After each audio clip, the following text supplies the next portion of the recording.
1915 ಜನವರಿ 9ರಂದು ಮಹಾತ್ಮ ಗಾಂಧಿಯವರು ತಮ್ಮ ಪತ್ನಿ ಕಸ್ತೂರ್ಬಾ ಗಾಂಧಿಯವರೊಂದಿಗೆ ಭಾರತಕ್ಕೆ ಮರಳಿದರು. ಮಹಾತ್ಮ ಗಾಂಧಿಯವರು ದಕ್ಷಿಣ ಆಫ್ರಿಕಾದಿಂದ ಭಾರತಕ್ಕೆ ಹಿಂದಿರುಗಿದ ನೆನಪಿಗಾಗಿ ಜನವರಿ 9 ಪ್ರವಾಸಿ ಭಾರತೀಯ ದಿವಸ್ ಎಂದು ಆಚರಿಸಲಾಗುತ್ತದೆ. ಭಾರತದ ಅಭಿವೃದ್ಧಿಯಲ್ಲಿ ಸಾಗರೋತ್ತರ ಭಾರತೀಯ ಸಮುದಾಯದ ಕೊಡುಗೆಗಳನ್ನು ಗೌರವಿಸಲು ಈ ದಿನವನ್ನು ಆಚರಿಸಲಾಗುತ್ತದೆ.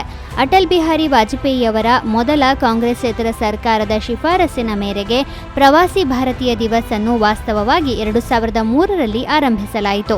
2015ರಲ್ಲಿ ಅದಕ್ಕೆ ತಿದ್ದುಪಡಿ ತಂದು 2 ವರ್ಷಕ್ಕೊಮ್ಮೆ ಆಯೋಜಿಸಲು ನಿರ್ಧರಿಸಲಾಯಿತು.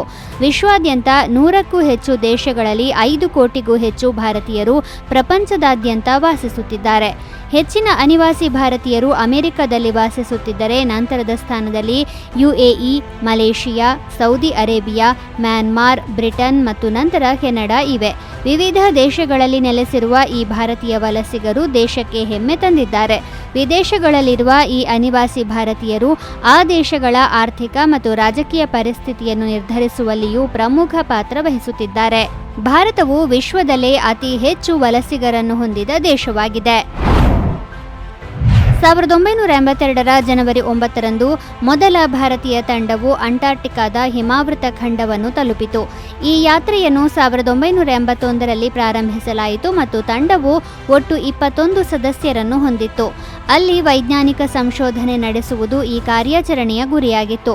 ಈ ತಂಡದ ಪ್ರಯಾಣವು 1981ರ ಡಿಸೆಂಬರ್ 6ರಂದು ಗೋವಾದಿಂದ ಪ್ರಾರಂಭವಾಯಿತು ಮತ್ತು ತಂಡವು 1982ರ ಫೆಬ್ರವರಿ 21ರಂದು ಅಂಟಾರ್ಟಿಕಾದಿಂದ ಗೋವಾಕ್ಕೆ ಮರಳಿತು.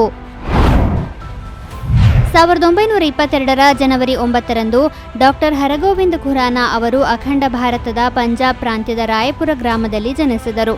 ಡಾಕ್ಟರ್ ಹರಗೋವಿಂದ್ ಖುರಾನಾ ಅವರು ಜೈವಿಕ ತಂತ್ರಜ್ಞಾನದ ಅಡಿಪಾಯವನ್ನು ಹಾಕುವಲ್ಲಿ ವಿಶೇಷ ಪಾತ್ರವನ್ನು ವಹಿಸಿದರು. ಅವರ ಕೊಡುಗೆಗಳು ಜೆನೆಟಿಕ್ ಎಂಜಿನಿಯರಿಂಗ್ ಮತ್ತು ಜೈವಿಕ ತಂತ್ರಜ್ಞಾನ ಕ್ಷೇತ್ರಗಳಲ್ಲಿ ಪ್ರಗತಿಗೆ ದಾರಿ ಮಾಡಿಕೊಟ್ಟವು. ಅಷ್ಟೇ ಅಲ್ಲ, 1972ರಲ್ಲಿ ಡಾಕ್ಟರ್ ಖುರಾನಾ ಅವರು ವಿಶ್ವದ ಮೊದಲ ಕೃತಕ ಜೀನ್ ಅನ್ನು ರಚಿಸಿದರು. ಡಾಕ್ಟರ್ ಖುರಾನಾ ಅವರ ಕೃತಿಗಳನ್ನು ಇನ್ನೂ ಕೂಡ ತಳಿಶಾಸ್ತ್ರದ ಕ್ಷೇತ್ರದಲ್ಲಿ ಸಂಶೋಧನೆಯ ಅಡಿಪಾಯವಾಗಿ ನೋಡಲಾಗುತ್ತದೆ. ಡಾಕ್ಟರ್ ಹರಗೋವಿಂದ್ ಖುರಾನಾ ಅವರಿಗೆ 1968ರಲ್ಲಿ ನೊಬೆಲ್ ಪ್ರಶಸ್ತಿ ನೀಡಲಾಗಿತ್ತು. ಪರಿಸರ ಚಿಂತಕ ಮತ್ತು ಚಿಪ್ಕೋ ಚಳುವಳಿಯ ಪ್ರಮುಖ ನಾಯಕ ಸುಂದರ್ಲಾಲ್ ಬಹುಗುಣ 1927ರ ಜನವರಿ 9ರಂದು ಉತ್ತರಾಖಂಡದಲ್ಲಿ ಜನಿಸಿದರು. 1972ರಲ್ಲಿ ಸುಂದರ್ಲಾಲ್ ಬಹುಗುಣ ಅವರು ಚಿಪ್ಕೋ ಚಳುವಳಿಗೆ ಹೊಸ ದಿಕ್ಕನ್ನು ನೀಡಿದರು. ಅವರು ಈ ಚಳುವಳಿಗೆ ಹೊಸ ಅಡಿಪಾಯವನ್ನು ಹಾಕಿದರು. ಕಾಡುಗಳನ್ನು ಸಂರಕ್ಷಿಸಲು ದೇಶ ಮತ್ತು ಪ್ರಪಂಚವನ್ನು ಪ್ರೇರೇಪಿಸಿದರು. ಸುಂದರ್ಲಾಲ್ ಬಹುಗುಣ ಅವರ ಪ್ರಯತ್ನದಿಂದಾಗಿ ಚಿಪ್ಕೋ ಚಳುವಳಿ ವಿಶ್ವಾದ್ಯಂತ ಮನ್ನಣೆ ಗಳಿಸಿತು.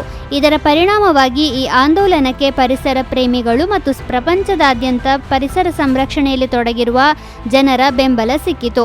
ಅದರ ನಂತರ ಅಂದಿನ ಪ್ರಧಾನಿ ಇಂದಿರಾ ಗಾಂಧಿ ಅವರು ಅರಣ್ಯ ಸಂರಕ್ಷಣೆ ಕಾನೂನನ್ನು ತರಬೇಕಾಯಿತು. ಕೇಂದ್ರ ಸರ್ಕಾರ ಪ್ರತ್ಯೇಕ ಅರಣ್ಯ ಮತ್ತು ಪರಿಸರ ಸಚಿವಾಲಯವನ್ನೇ ರಚಿಸಬೇಕಾಯಿತು. ಚಿಪ್ಕೋ ಚಳುವಳಿಯಿಂದಾಗಿ ಸುಂದರ್ಲಾಲ್ ಬಹುಗುಣ ವೃಕ್ಷ ಮಿತ್ರ ಎಂಬ ಹೆಸರಿನಿಂದ ವಿಶ್ವಾದ್ಯಂತ ಪ್ರಸಿದ್ಧರಾದರು. 1793ರ ಜನವರಿ 9ರಂದು ವಿಶ್ವದ ಮೊದಲ ಹೈಡ್ರೋಜನ್ ತುಂಬಿದ ಬಲೂನ್ ಹಾರಾಟ ನಡೆಸಿತು. ಅಮೆರಿಕದ ಫಿಲಡೆಲ್ಫಿಯಾ ನಗರದ ವಾಲ್ನಟ್ ಸ್ಟ್ರೀಟ್ ಜೈಲಿನಿಂದ ಫ್ರೆಂಚ್ ಏರೋನಾಟ್ ಜೀನ್ ಪಿಯರ್ ಬ್ಲಾಂಚಾರ್ಡ್ ಇದನ್ನು ಪ್ರಾರಂಭಿಸಿದರು.